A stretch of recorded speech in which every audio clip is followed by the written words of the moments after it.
Hello and welcome to the Angus Report. I'm your host, Clint Mefford, and we're bringing you the latest cattle news and education. This week we discuss gene editing. We talk about the Choice Select spread. Angus Link is adding value to a commercial producer's calves in Texas, and we visit with a veterinarian at Churchill Downs. This is the Angus Report. Allison Van Eenenum, a cooperative extension specialist at the University of California, Davis, spoke at the 2019 Beef Improvement Federation annual convention about gene editing in cattle. Gene editing is a way to introduce targeted breaks in DNA, basically. It's a very fancy pair of scissors that you can tell it where in the 3 billion base pairs of the bovine genome you want to introduce a double-stranded break. And then depending on how it repairs, you can inactivate or turn off a gene that you don't want to be turned on, or you can make it repair in a way that gives the animal a particular characteristic that you want it to have, like not growing horns, for example. The uses of genome editing are really vary, and so a lot of groups are working on disease resistance in cattle, tuberculosis and that type of thing, bovine respiratory disease. The dairy industry is working to try to introduce not growing horns, which is a trait that's common in dairy cattle.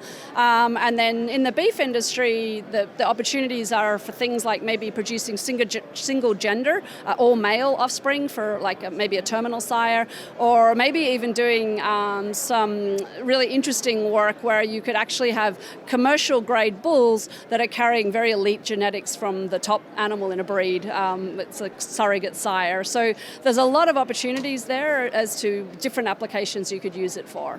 Historically, the rates of genetic gain in livestock is low due to long generation intervals. Gene editing provides the opportunity for this process to be sped up. What I think editing offers the opportunity in terms of accelerating the rate of genetic gain is you can, in one generation, bring in useful alleles from different breeds. So maybe there's a heat tolerance allele in Senepol that you want to put into Angus. You can do that in one generation without the kind of what's crossing a Senepol over the top of an Angus and then back crossing to get the Senepol genetics out. So it enables you to more rapidly introduce useful characteristics into your breeds, and that could accelerate the rate of genetic gain. However, Van Eenenum still stresses the importance of maintaining a well-managed traditional breeding program. I hope that gene editing isn't seen as being like the silver bullet, right? And so it has very distinct uses of introducing useful genetic alleles from one breed to another, but most of the traits that we're working with in cattle production are what's called multigenic traits, and there's many, many different genes that affect how fast an animal grows or whether she's fertile or whether she marbles. And so conventional breeding programs are still going to be important to get all the phenotypes for those multigenic traits to keep genetic progress going. What editing is kind of the cherry on top of that breeding program that allows you to very selectively introduce things like not growing horns or being slick so you're heat tolerant, but you still have to have the breeding program underpinning everything. And so I guess my message is don't worry that this is going to put conventional breeders out of business. What it will do is potentially give them a new tool to introduce useful little top dressing, as I think one of the speakers said, in their breeding program and introduce useful genetic variation without linkage drag. Gene-edited animals are currently monitored by the FDA and being treated as a new animal drug. The reason the FDA is doing that is that's the kind of the regulatory framework that gives them the ability to regulate it. If it's not a drug, then they can't regulate it because they regulate under the statutory authority of the Food, Drug and Cosmetic Act. And so I kind of understand why they're trying to make that distinction, but to me, if it's an edit that could have occurred naturally in terms of a natural breeding program, then it shouldn't be treated any differently to conventional breeding. And to treat it differently and put it through this very burdensome process will effectively make it the same as genetic engineering. We just won't be able to use it in animal breeding. And that takes away the opportunity for things like disease resistance and animal welfare traits like not growing horns that we could have addressed with genetics, but we won't. And so we'll keep getting animals sick and we'll keep burning off the horns. We haven't solved the problem by not allowing genetics to take care of it. We still have to manage it that way. And I think those trade-offs are really important because anytime time you block breeder access to innovations, you slow down the rate of genetic gain. I think that those trade-offs really need to be brought out, because if we can't use this technology, I think it will move to other countries that have a more risk-based regulatory approach process. And already South America's come out very strongly that if it could have been achieved using conventional breeding, they're not going to treat it any differently. And so it puts us in a competitive disadvantage in America relative to those countries that have a more risk-based scientific approach to the technology. Visit FDA.gov for updates on gene-edited animals. Megan Webb, an extension specialist at the University of Minnesota, also spoke at the 2019 Beef Improvement Federation Annual Convention about meat labeling requirements. She explains the differences in FDA versus FSIS food regulations. FDA is going to oversee mainly products that are less than 2% meat. We think of those being soups, meat-flavored items. So we're really looking, for example, like a cheese pizza would be evaluated by FDA. Now, FSIS would oversee a pepperoni pizza, because FSIS regulates foods that have greater than 2% cooked meat products, and that's the context for that pepperoni. But that pepperoni pizza would also be regulated by FDA too, because it does contain non-meat items as well. Webb also describes the differences in mandatory requirements versus optional branding information that are included on beef product labels. There are requirements that are needed to be able to merchandise beef. Some of those are the product name, the inspection legend, which the inspection legend is a signal to the customer that that product has been inspected for food safety, either at a state or federally inspected meat facility. And with that legend, they know that that product is safe to eat. And there's also traceability there, and simply the establishment number that's placed on the inspection legend. We also have the net weight statement, and you can see that in ounces. Also, we have the ingredient statement. That's going to list the priority of items if there's more than one item within that meat sample. And we see food safety handling guidance, as well as allergens, if I can back up for a second. If any of those are in existence for particularly our processed meat items, those would need to be listed in our ingredient statement, but whole muscle cuts, certainly not a worry. What else that is contained within a label outside of those requirements? That's really branded beef marketing opportunities, and those can be various. Those are mainly driven by product name, the type of product that they're producing, maybe a target customer, and some value behind that. But how that is defined through FSIS when we start talking about claims and statements is really trying to seek approval through the labeling program and delivery staff to be able to accurately display a claim and define what that statement means. And those are optional, but again, another marketing opportunity that does have some oversight by USDA. When it comes to the new lab-grown meat products, Webb suggests that labeling could be a deciding factor for consumers. Trends that we have now, we're seeing a lot of media press on lab-grown meat and the future of that. I think there is some interest by consumers, but I think ultimately what speaks in volumes is tradition, and people like beef flavor, and people know that it's a simple, clean label, and I think that by far that one will still continue to win over consumer purchases. Visit fsis.usda.gov for more information on food labeling. Stay tuned, we'll be back with more Angus Report after a break.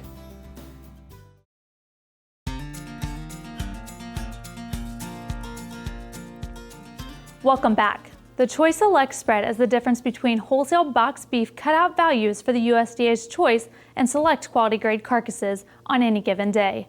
The cutout value is not a carcass price, but rather it represents the value of a carcass based on the value of individual cuts on that day. Nicole Ursig has more on Choice Select spread seasonality with our CAB market report. Mark, now we see the Choice Select spread fluctuate with the market, but are there times of the year that we can actually predict when it's going to go up and down? Yeah, Nicole, there definitely is seasonality. The average Choice Select spread, that number doesn't tell the whole story. We definitely see some highs and some lows throughout the year within the spread. What causes that? It's really a combination of both demand and supply. So demand, and when you think about the Choice Select spread, it's largely driven off the middle meats, in particular the ribs. So if you think about the calendar, typically we think of February as kind of the seasonal low for the Choice Select spread, which is logical. There's very little or lower demand for the middle meats and specifically ribs. When we move into the springtime, specifically into May and June, what we have is both a combination of maybe some of our lowest grading periods as well as some of our highest demand periods for rib and grilling meat. We think about Memorial Day holiday and features around those middle meat items. So demand gets really strong. We see that spread get really big. We tend to see that get a little bit lower through the summer and into early fall. Again, a combination of demand softening as well as the grade is typically pretty high with high cattle numbers. And then we see another big spike in the Choice Select spread, usually running up towards the holiday season, largely driven off the demand for holiday ribs in particular. So as a cattle producer, should I try to plan my marketing strategies around these ups and downs? Well, I think it's something to keep in mind as you're thinking about your marketing approach. A lot of things can't be managed in terms of calving season. You kind of got to work with your environment and your management scheme to do that. But there may be some opportunities to modify your growing program to where those cattle may come out a little bit sooner and maybe take advantage of that spring high. I know cattle feeders would pay attention to what they're going to pay for those high grading cattle based on the month that they're placed against. Definitely something to keep in mind. Thanks, Mark. For more great stories like this, head over to cabcattle.com. For the Certified Angus Beef Market Report, I'm Nicole Ursig. We check in now on the latest cattle market news with the Cattle Facts Update. Hello, and welcome to the Cattle Facts Update. I'm Tanner Ahearn. The Choice Select price spread, or difference between the Choice and Select cutout, has completely defied seasonal expectations as it trended higher through June and into July. The seasonal suggests a peak occurs in mid-May to mid-June as grilling demand heats up, followed by another top in November to early December due to strong rib buying for the holiday season. In May and June, the spread averaged $15.52 per hundredweight, while the first 3 weeks of July averaged $23.68, which is more than $14 above last July. When further analyzing why the spread has recently bucked the seasonal trend, the main driver is demand.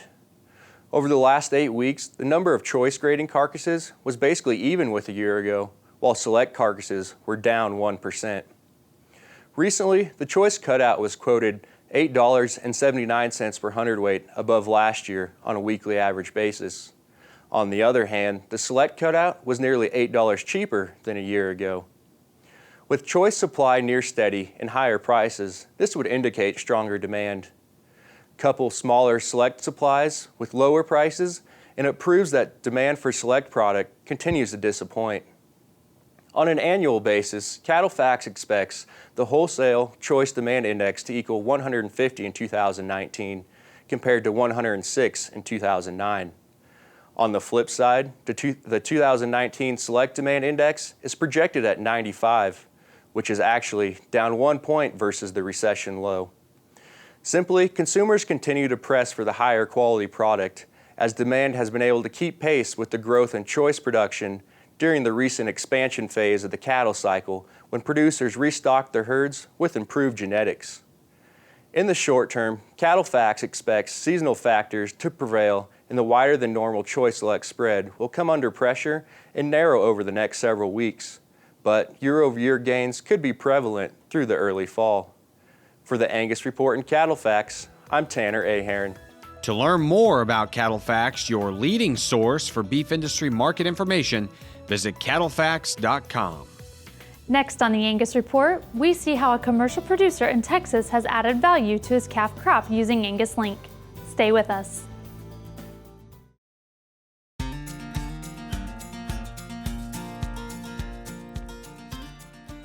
Welcome back.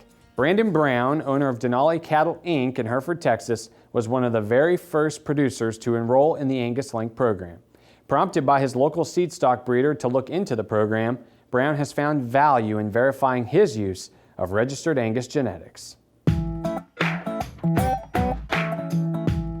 We run commercial Angus cows, pretty much a straight Angus cow herd with registered Angus bulls, and we retain ownership of our calves and go to wheat with them, and then usually sell them in the spring, mid-March, as feeders.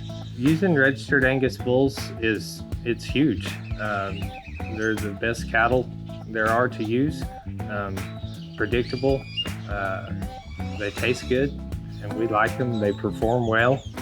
We've been buying bulls from Steve Canal and 2-Bar Angus for a long time. We like Steve. He's close. He takes good care of us. He's knowledgeable, and he raises very good cattle. He told me about the Angus Link program and just advised us that we might ought to look into it, help promote our cattle a little bit. So we decided, why not? You know, it's a pretty cheap program to get your calves enrolled, and it's easy. Just give a list of your bulls and tell them about your cows, and they send you tags, and they gave us a score according to what kind of cows we have and what kind of bulls we're using, and just so happened it was a pretty good score. The Angus Link scoring system is on a scale of 1 to 200, and so it's really easy for guys buying your cattle to look at those numbers and happen to look at 20 EPDs. I think it could change the way people purchase the cattle and help the feed yards know what they're buying. It's a good tool to know exactly how well they're going to perform whenever they get them to their yard. We worked with Casey Cobb a lot. He called, check in, and find out how the calves were doing, and he advertised them to several different feed yards. Liked working with him. He had the answers to all the questions that we had. We enrolled about 800 in October.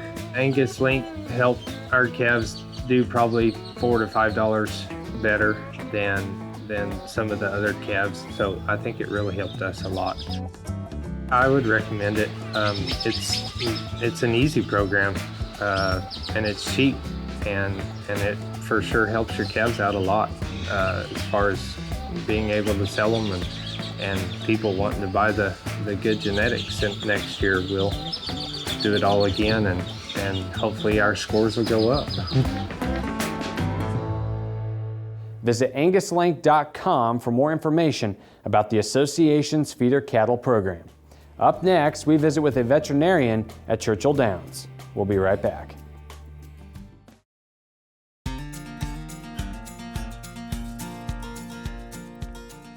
Welcome back to the Angus Report. Dr. Phil Tripp, a founding partner of Kentucky Equine Medical Associates, is a practicing veterinarian at the Churchill Downs racetrack in Louisville, Kentucky. Raised in the Sooner State of Oklahoma, Dr. Tripp earned his DVM degree from Oklahoma State University and now specializes in equine sports medicine and lameness. However, the big-time horse vet also has an Angus cow hobby.